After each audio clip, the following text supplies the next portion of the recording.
السلام علیکم. اچھا اسٹوڈنٹس، ایک تھوڑے سے پوائنٹ ذرا میں ایکسپلین کر دوں. 1.5 سال پہلے جو لاہور کی بڑی بڑی اکیڈمیز ہیں، نہر پہ بھی ہیں اور الگ الگ جگہ ہے، ان کے نام نہیں لینا چاہتا میں، انہوں نے میرے سے رابطہ کیا تھا. انہوں نے کہا تھا کہ آپ ہمارے کیمپس میں آ کے لیکچر دیں، ہم آپ کو 80,000 روپے ایک لیکچر کے دیں گے. تو میں نے کہا تھا سوری سر میں نہیں آ سکتا، کیا آپ لوگ وہاں فری بچوں کو پڑھاتے ہیں؟ تو انہوں نے کہا نہیں، ہم بچوں سے چارجز لیتے ہیں 80,000 بھی، کچھ سے 60، کچھ سے 45، جتنے ملے ہم لے لیتے ہیں، تو آپ کو اس میں بھی کمیشن مل جائے گا. تو میں نے کہا مجھے کیوں بلانا چاہتے ہیں؟ تو انہوں نے کہا کہ ہمارے پورے سال میں ایک لیفٹیننٹ یا کیپٹن جاتا ہے، ایک لیفٹیننٹ سلیکٹ ہوتا ہے اور اس کی تصویر ہم باہر لگاتے ہیں. ہم نے جو اپنے ادارے کے بعد تصویریں لگائی ہوئی ہیں وہ کافی پرانی ہیں جو ہمارے پاس سلیکٹ ہوئے ہیں، اور آپ کے پاس سے ہر سال پورا بیچ ریکمنڈ ہوتا ہے. تو ہم بڑے پریشان ہیں کہ ہمارے یہاں پر ریٹائر آفیسر موجود ہیں، وہ تیاری کراتے ہیں، پھر ہمارے بچے ناٹ ریکمینڈ ہیں، اور آپ ایک چھوٹی سی عمر کے لڑکے ہو اور آپ تیاری کراتے ہو اور اتنے زیادہ بچے ریکمینڈ ہو جاتے ہیں. تو ہم سوچ رہے تھے اگر آپ اور ہم مرج ہو جائیں تو ہم کتنا زیادہ پیسہ کما سکتے ہیں. تو میں نے کہا سوری سر میں نہیں مل سکتا، کیونکہ میں اسٹوڈنٹ کو فری پڑھاتا ہوں، اور میرے بچوں کو سلیکٹ ہونے کی وجہ یہ نہیں ہے کہ میں قابل ہوں، وجہ یہ ہے کہ جب میں فری پڑھاتا ہوں تو اس میں اللہ کی مدد ہوتی ہے. کس کی مدد ہوتی ہے؟ اللہ کی مدد. اگر آج 4 مہینے کے بعد تمہارے جسم پہ یونیفارم ہوگا تو اس میں اللہ کی مدد شامل ہے، کیونکہ میں مخلص ہوں، تم مخلص ہو، ہم محنت کر رہے ہیں، پھر اللہ فرشتے اتارتا ہے مدد کرنے کے لیے. اللہ اگر ابراہیم علیہ السلام کی مدد کر سکتا ہے آگ کو بجھانے کے لیے، اسماعیل علیہ السلام کی مدد کر سکتا ہے جنت سے بکرا بھیجنے کے لیے، دمبا بھیجنے کے لیے، سارے کام کر سکتا ہے، ہاتھی کو گرا سکتا ہے ابیبیل سے کنکری گرا کے، کیا وہی اللہ ہماری مدد نہیں کر سکتا؟ کر سکتا ہے. بس ایمان ابراہیم والا چاہیے. سمجھ آ رہی بیٹا؟ تو میں نے انہیں انکار کر دیا، جس کی وجہ سے وہ دن اور آج کے دن انہوں نے ایک ٹیم بنائی. میں ذرا ونس دے دوں جو اسٹوڈنٹس یہ ونس لینا چاہ رہے ہیں. انہوں نے ایک ٹیم بنائی، اس ٹیم کی مدد سے وہ میرے او ایم اکیڈمی کے پیج پہ، میرے یوٹیوب کے نیچے وہ بیڈ کمنٹس کرتے ہیں. کیا کرتے ہیں؟ Bad comments. جب آپ کو بیڈ کمنٹس نظر آتے ہیں تو آپ سوچتے ہو گے یار اتنے زیادہ ہی بیڈ کمنٹس کہاں سے آ رہے ہیں. آپ اس پروفائل میں جا کے دیکھنا، وہ پروفائل نیو بنی ہوتی ہے. اس کا میں ٹرک بتا رہا ہوں، میں آپ کو چیک کرنے کا. پروفائل کیا بنی ہوتی ہے؟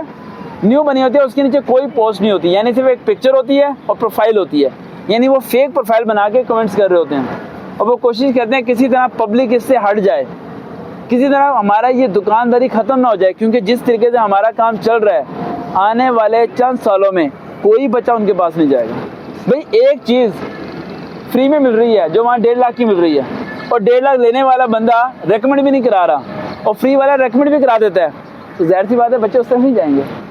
اس طرح ان کا کاروبار کیا ہو رہا ہے؟ ڈسٹرب، اور وہ مجھے ڈسٹرب کرنے کی کوشش کر رہے ہیں. لیکن میں تمام اسٹوڈنٹ سے یہ کہنا چاہتا ہوں کہ آپ لوگ ان چیزوں کو اوائڈ کریں، ان چیزوں پہ ذرا بھی نہ سوچیں، اپنے گول پہ فوکس کرنا ہے.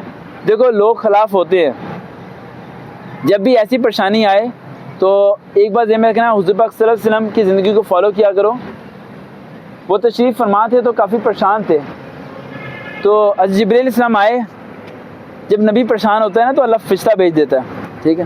جبرائیل علیہ السلام آئے اور آ کے عرض کی آپ کیوں پریشان ہیں؟ تو انہوں نے کہا میں بڑا پریشان ہوں، میں انہیں بتاتا ہوں کہ اللہ ایک ہے، بت اللہ نہیں ہے، یہ میری بات نہیں مانتے. یہ کہتے ہیں آپ سچے ہیں، ایماندار ہیں، لیکن ہم نے یہ بات آپ کی ماننی نہیں ہے.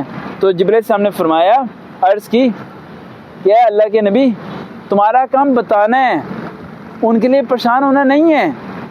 اللہ انہیں ہدایت دے نہ دے وہ اللہ کا کام ہے، تم اپنا میسیج کنوے کرو، بس تمہارا کام صرف میسیج کنوے کرنا ہے.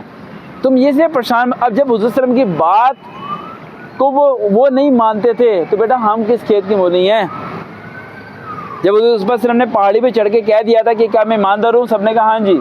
کیا میں سچا ہوں؟ انہوں نے کہا جی، جو میں بولوں گا سب پہ یقین کرو گے. انہوں نے کہا اگر میں فرما دوں کہ پہاڑی کے پیچھے سے ایک فوج آ رہی ہے جو تم پہ حملہ آورد ہوگی، تو ایک شخص اٹھا اور کہنے لگا کہ میں پہاڑی پہ کھڑا ہوں اور یہ فوج نظر نہ آ رہی ہو تو پھر بھی میں گواہی دوں گا کہ یہ سچے ہیں، یعنی فوج ہے، انہیں نظر آ رہی ہے، مجھے نظر نہیں آ رہی. تو فرمایا کہ پھر یہ کہہ دو کہ میں آخری نبی ہوں. تو انہوں نے کہا ہم یہ بات مانیں گے نہیں. انہوں نے کہا کہہ دو کہ اللہ ایک ہے. انہوں نے کہا یہ بات مانیں گے نہیں.